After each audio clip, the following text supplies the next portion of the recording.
We seek your face, O Lord our King, in every trial. 매일 성경 묵상을 돕는 해설 가이드입니다. 안녕하세요. 묵상 코치입니다. 함께 읽고 나눌 말씀은 역대하 17장 1절에서 19절까지 말씀입니다. 여호사밧이 하나님을 찾고 하나님이 여호사밧과 함께 하시니 유다가 평안하고 부강했습니다. 여호사밧은 나라의 방비만큼이나 백성의 영적 상태를 살폈습니다.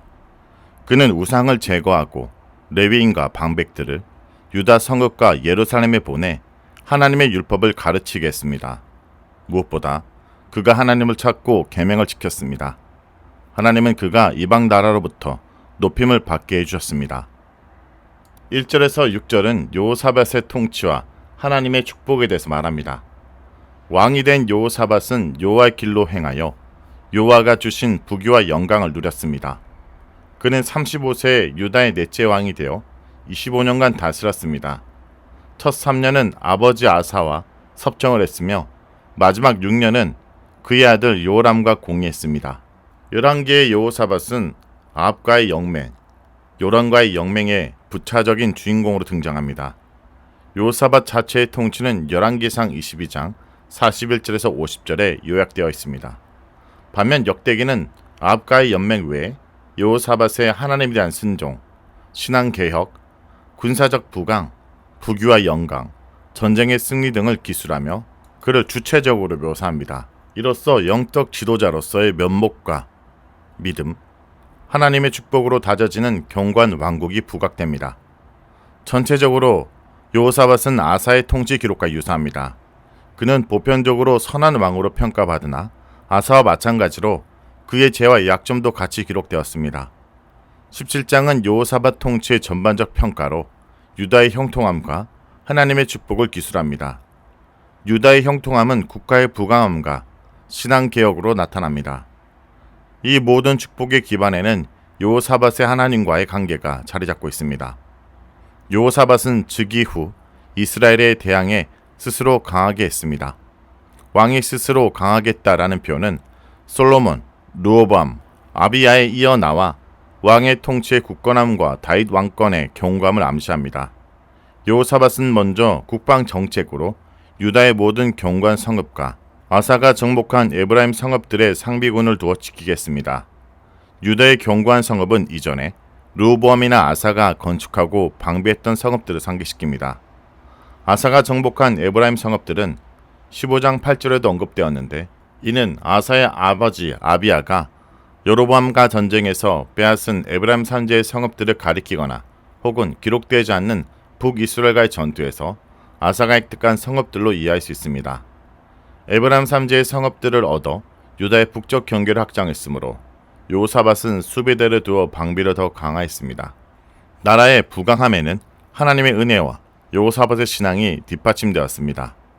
하나님은 여호사밧과 함께 하셨는데 이는 그가 다윗의 처음 길로 행했기 때문입니다. 여호사밧은 이로써 유다 왕 중에서 다윗의 견주어 선한 왕의 평가를 받은 첫 왕이 되었습니다. 다윗의 길은 뒤에 설명되듯 하나님을 찾는 행동이며 여호와의 길을 뜻합니다. 여호사밧은 북이스라엘 여로보암이나 아합처럼 금송아지와 바알을 찾지 않고 아버지 아사를 따라 하나님을 찾았습니다. 유다의 산당들과 아세라 목상들을 제거하고 오직 하나님의 계명을 온 마음으로 따르고 행했습니다. 그가 하나님을 찾자 하나님도 약속대로 그에게 발견되셨습니다. 하나님이 그를 만나주신 증거는 그가 유다를 여호사밧 통치 아래 견고하게 붙드셨음과 유다 백성이 여호사밧에게 예물을 드린 데서 나타납니다. 다윗, 솔로몬, 또 후대의 히스기야처럼 여호사밧에게 큰 부귀와 영광이 함께했습니다. 7절에서 9절은 하나님이 주신 영적 축복입니다. 즉위 제3년의 여호사밧은 대대적인 신앙개혁 운동을 추진합니다.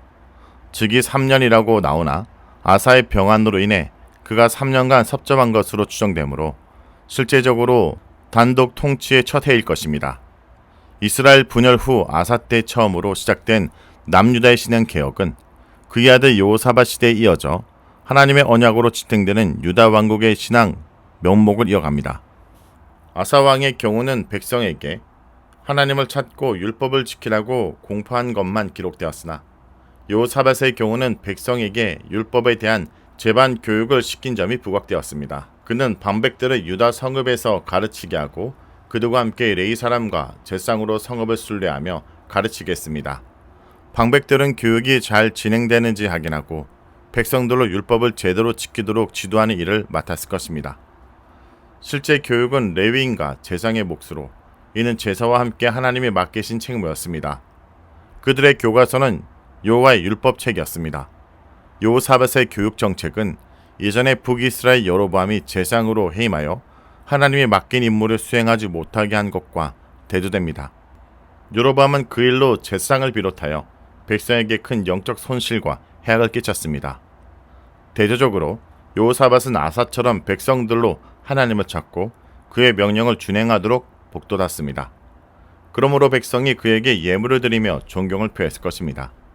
자기 자신만 아니라 백성을 위해 실천한 신앙 정책은 그가 다윗의 길과 여호와의 길로 행하며 북이스라엘 행위를 따르지 않았음을 재확증합니다.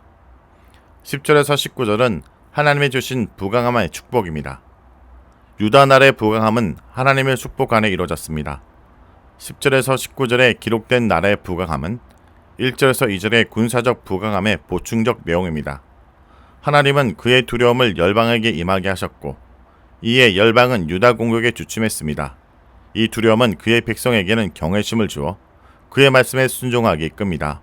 그러나 적에게는 마음을 녹이고 정신을 잃게 만들어 하나님의 백성과 싸울 기세를 꺾습니다. 아사 때에도 하나님이 구스 군대와의 전쟁에서 아사에게 승리를 주시자 그랄 사면의 모든 성읍에 하나님의 두려움이 임해 아사에게 맞설 수 없었습니다. 이처럼 아사와 여호사밧 시대에 하나님의 축복이 신앙 개혁에만이 아니라 군사적 위세에도 함께했음을 알 수 있습니다. 여호와의 두려움이 퍼지는 곳에는 여호사밧의 명성도 함께 커갔습니다. 그러므로 유다 백성만 아니라 블레셋 지역과 아라비아에서도 그에게 예물을 바쳤습니다. 가나안의 주중의 연안과 남서쪽에 거점을 두고 있는 블레셋은 이스라엘을 괴롭히는 민족으로 역사에 자주 등장합니다. 사사 삼갈과 삼손 때에는 이스라엘과 갈등을 일으켰습니다. 사사 시대는 블레셋과의 전쟁에서 언약궤를 빼앗겼습니다. 사울 때는 블레셋과 여러 전쟁이 있었으며 다윗은 왕이 된 후 블레셋 성읍들을 정복하여 그 세력을 약화시켰습니다. 솔로몬은 블레셋을 다스렸고 조공을 받았습니다. 그런데 이제 블레셋은 여호사밧을 섬기며 조공을 바치는 민족이 되었습니다. 이들과 함께 아라비아 사람들도 순양과 숫염소를 조공으로 바쳤습니다. 아라비아인들은 수리아 사막 변두리를 중심으로 이스라엘 남부 네게브와 아라비아 반도까지 거주하는 자들을 가리킵니다. 이스라엘과 숱한 적대 관계에 있던 블레셋이나 멀리 아라비아 사람들이 여호사밧에게 조공을 바치게 된 것은 오직 하나님의 두려움을 통한 개입으로 가능했습니다. 여호와의 두려움을 힘입어 여호사밧은 요새 성읍과 국공성을 건축하고 용맹한 군사들을 두어 방어진을 견고히 했습니다. 14절에서 19절에 나열된 여호사밧의 군대 규모는 왕국의 부강함과 하나님의 축복을 나타냅니다. 그의 군대는 아사 군대 2배였습니다. 군사들은 각 집안에 따라 나누었습니다. 다윗 때 천부장, 백부장, 관원 등 모두 각 집안별로 나눈 정책과 같습니다. 군사들은 예루살렘과 유다에 온 요새 성읍의 상비군과 징직병으로 구성되었습니다. 17장의 마지막 19절은 온 유다의 요새 성읍에 여호사밧이 주둔시킨 군대를 다시 언급하면서 1절에서 2절, 12절에서 13절에 묘사한 부강한 왕국의 모습을 한층 더 높입니다. 성도 여러분, 여호사밧 왕은 우리에게 견고한 인생의 청사진을 보여줍니다. 그의 삶은 화려한 전략이나 천재적 지혜의 결과가 아니었습니다. 그것은 지극히 단순하고 영적으로 급진적인 다윗의 처음 길을 걷겠다는 용기 있는 결단의 결과였습니다. 오늘 우리는 여호사밧의 이야기를 통해 스스로에게 질문해야 됩니다. 우리 삶 속의 왕좌에는 누가 앉아 있는지, 우리의 가정과 일터에서 하나님의 말씀을 여전히 가장 권위 있는 스승으로 가르치고 있는지, 우리는 영적인 순종이 세상적인 성공을 가져온다는 복음의 역사를 신뢰하며 살고 있는지 우리 자신을 돌아봐야 합니다. 말씀을 놓고 기도하겠습니다. 주님, 요사벨 이야기를 통해 진정한 경감이 어디서 오는지 깨닫게 하심을 감사드립니다. 저희는 늘 세상이 말하는 성공과 안전을 우리의 힘으로 쌓아오려고 노력했습니다. 그러나 그렇게 쌓을수록 저희 마음은 더욱 불안하고 흔들렸음을 고백합니다. 주님, 저희 삶에 여전히 은밀히 자리 잡고 있는 우상을 제거하기 원합니다. 저희 능력과 경험, 저희 돈과 미래에 대한 염려를 하나님보다 더 신뢰했던 저희 어리석음을 주님 앞에 내려놓습니다. 성령님, 오셔서 저희 마음의 왕좌에 이 모든 우상을 끌어내리시고 오직 예수 그리스도만이 저희 삶의 유일한 왕이 되심을 선포하게 하여 주옵소서. 주님, 저희에게 요사벳의 용기를 허락하여 주옵소서. 그가 전심으로 주님의 길을 걸으며 산당을 제거했듯이 저희도 저희 삶의 가장 깊은 곳에 숨어있는 불순종과 타협의 자리를 깨끗이 치워버리기 원합니다. 주님, 저희 가정과 교회, 다음 세대를 말씀으로 가르친 일에 힘쓰게 하여 주옵소서. 저희 자녀들에게 세상의 지혜보다 주님의 말씀이 더 귀한 보배임을 삶으로 보이게 하여 주옵소서. 말씀이 흥황하여 저희 영혼이 견고해지며 저희 공동체가 진리의 터 위에 굳게 서게 하여 주옵소서. 예수의 이름으로 기도합니다. 아멘.